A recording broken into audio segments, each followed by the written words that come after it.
እንደምትወዱ ይሄን ደግሞ ከብሩክ ጋር ሳትለያይ ነው የነገርሽ። ብሩክ መቼም ቅድስት ሊወዳት አይችልም። እሱ ክብሩን መጠበቅ በደንብ ይችልበታል።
እዛ አረብ ሀገር ሄደሽ የማንንም ሽንት ጥራጊ ከምትጠርጊ የኔ ቅምጥ ብትሆኝ አይሻልሽ? አይሻልሽም ወይ? አረብ ሀገር የሄዱት ቅምጥ የሚያደርጋቸው ሰው ስላጡ አይደለም፣ ሰርቶ የተሻለ ገንዘብ ለማምጣት እንጂ። ሰው ደግሞ በገንዘብ ብቻ አይኖርም። ቆርጠው ከተነሱ ለመልካም ጋብቻ ማየት ማሰብም የያዙትን ብቻ ታማኝን እንቅፋት አይንካው እግሩን ታማኝን እንቅፋት አይንካው እግሩን ተካፍሎ አዳሪ ነው ደስታ ችግሩን ለትዳር ይደርሳል እግዜር ለትዳር ይደርሳል እግዜር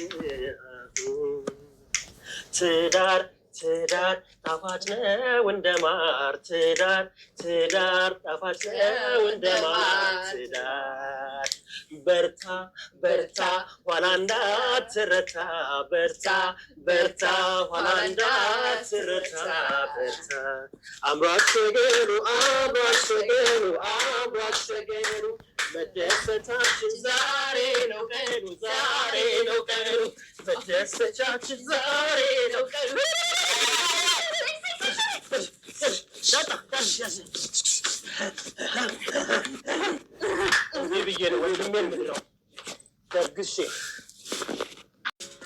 ማህሌት እንግዲህ ሲጠርርባት ከብዙ ጊዜያት እንትን በኋላ ኤፍራታን አሳልፋ ለዝና ሰጥታታለች። በሚገርም ሁኔታ እንግዲህ መጀመሪያ ወይ ኤፍራታን አሳልፈሻታለች ስጭኝ፣ አለበለዚያ ደግሞ ከዝና ብሩክ ጋር ታረቂ ብሏት ነበረ። ታረቂና ይቅርታ ብለሽ እዛ የምታደርጊውን አርቂ ብሏት ነበረ። እንግዲህ ብር ሰጠኝም ስትለው ከሰራሽ ብቻ ነው እንጂ ብር የሚከፈልሽ በነፃ ላንቺ የታባሽ ነው ብር ማቀምስሽ ብሏት ነበረ። ከብሩክ ጋር ለመታረቅ ነገሮችን ለመሞከር አስባ ነበር። ለሞገስ እንግዲህ ደውላ ነገሮችን ስታጣራ ሞገስ እንደውላለት ይቅርታ ልልህ ነው ምናምን ስትለው እሱ እንግዲህ ሆስፒታል መተሽ እኮ ልትገልኝ እንደነበረ አውቃለሁኝ ብሏት ነበረና ያንን ሲላት እንግዲህ ማለት በቃ ትዛላት ታውቃላችሁ ኤፍራታ እንደተናገረችባትና ይሄ ነገርማ ኤፍራታ እጅ አለባት ስለዚህ እሷ አሳልፋ ሰጣኛለች አይደለ ስራዬን እንዳይሳካልኝ አድርጋኛለች አይደለ እኔ ለምን አሳልፍ ያልሰጣትን በሚል እንግዲህ ምክንያት ዛሬ ኤፍራታን ለዝና አሳልፋ ሰጣታለች ማለት ነው። ኤፍራታም እንግዲህ እውነቷን መስሏት ከብሩክ ጋር ብሩክን ይቅርታ ብለሽ ህይወትሽን ቀጥይ፣ የሚያዋጣሽ እሱ ነው፣ ዝና አያዋጣሽም፣ ሌላ ነገር ነው ይዞብሽ የሚመጣው ታይ እያለች እንግዲህ የመከረቻት ነበረ። እሷ ግን በዛ አታላ በማታውቀው መንገድ አምጥታ ኤፍራታን ሰጣታለች ማለት ነው ለዝና።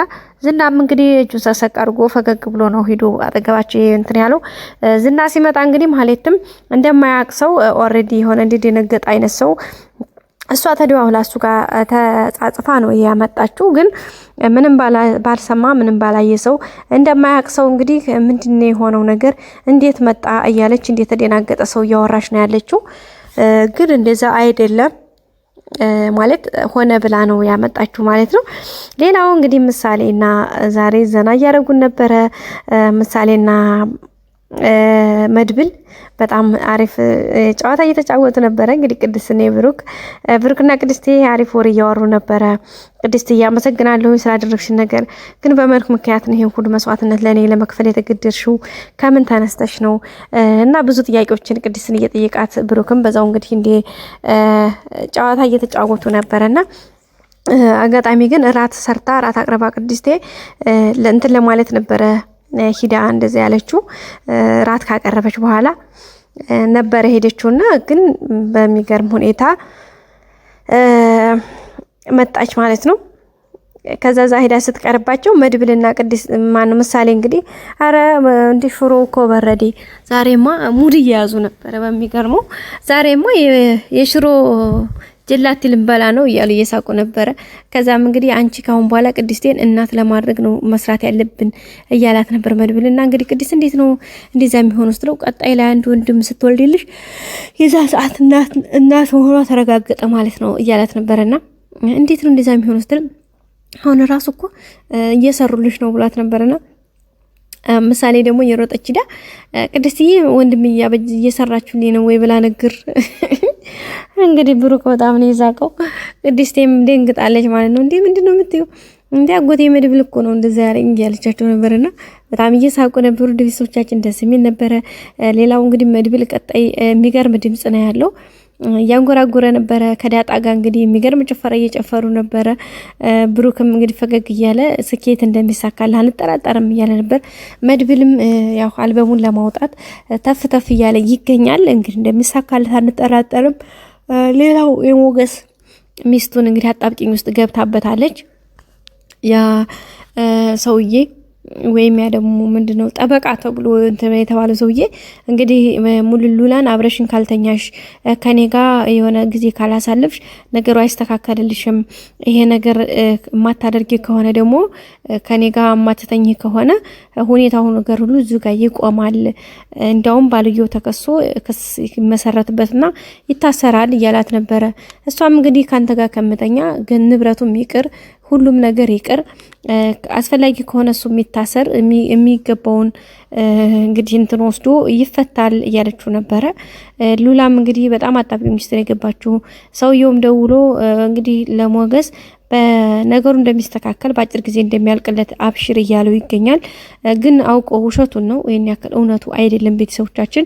ምክንያቱም ከሉላ የሚፈልገው ነገር ስላለ እንግዲህ ሉላም ባልሰማ ሞገስ ደስ ብሎኛል ሉላዬ ሲላት ባልሰማ ሙድ ነው ጸጥ ያለችው። ምክንያቱም ከኋላ ያለውን ነገር ስለምታውቀው ቤተሰቦቻችን ላይክ ማድረጋችሁን አትርሱ። እስከ መጨረሻ አይታችሁ ሀሳብ አስተያየታችሁን አስቀምጡልን። መልካም ጊዜ